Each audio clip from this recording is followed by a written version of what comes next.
Religious beliefs, the values they encapsulate, and historical events all play a dominant role in the way that different communities interact internally and externally.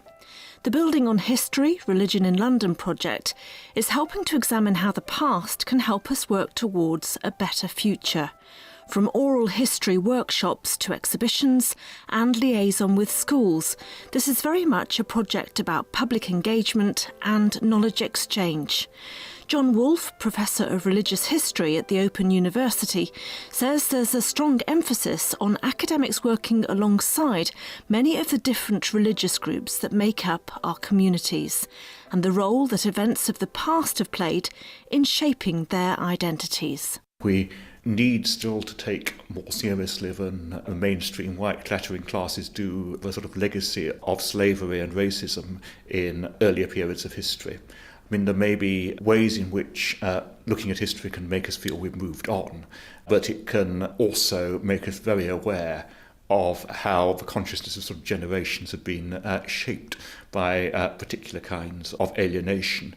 And I firmly believe that actually the way to deal with this kind of thing is not to pretend it didn't happen. But alongside the negative experiences of the past, history can also provide examples of where different faith and cultural communities have provided support for each other.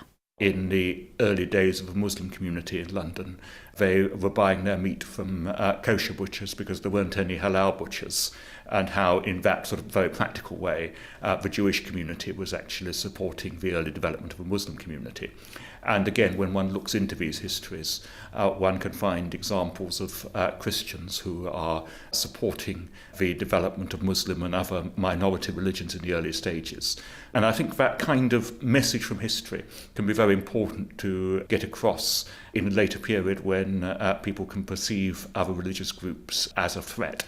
In fact, the history may sometimes be very much one of sort of collaboration and coexistence rather than confrontation. Malik Gul is from the Wandsworth Community Empowerment Network, one of the organisations involved in this project. Well, we're a network of community and faith-based organisations, so we have relationships with churches, mosques, temples, synagogues, and so on and so forth.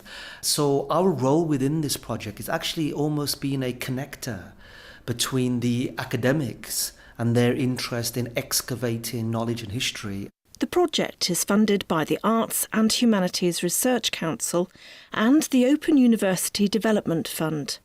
Malik and Professor Wolffe say that public engagement activities that look at history highlight the wealth of experience that different faith communities have to offer. They also break down barriers and give people a sense of belonging.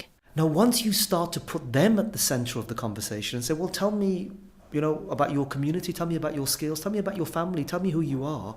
The more conversations you have, and then the tea comes out and the samosa comes out, and you join the congregation on a Sunday. And the more you start to do this, the more the richness of the talent inside communities come out. The skill of the academic now is, how do you marry that with what they are offering? When we did a seminar with the Croydon Mosque, there was a real sense of Muslims there valuing the fact that this was an event that was giving them a sense of their stake in this country.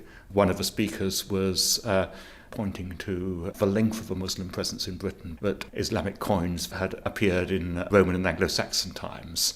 Getting that kind of message across was capturing the imagination of our audience. Some of the older black members of our community, they were in Jamaica and they were in Antigua and they were in Grenada. They belonged to the British Empire. A lot of them fought on behalf of the war effort. But the problem is, are these stories being told to the young generation now who feel alienated, who feel marginalised, who feel dispossessed? They don't know any of this story. They don't know any of this history. Professor Wolffe says that in the long term, the Building on History project has the potential to tap into resources that will strengthen different faith communities to the benefit of society as a whole. This is a kind of activity that, when done well, can have substantial knock-on benefits in terms of people's well-being and community engagement, strengthening communities, giving them a sense of identity. which, dare I say, might mean we need to spend a little less money on research on, say, family breakdown, mental health, serious public order issues. It's a complex dilemma, but I think there is a much wider case in terms of the social, cultural and personal benefit than just the specific historical outcomes one will see.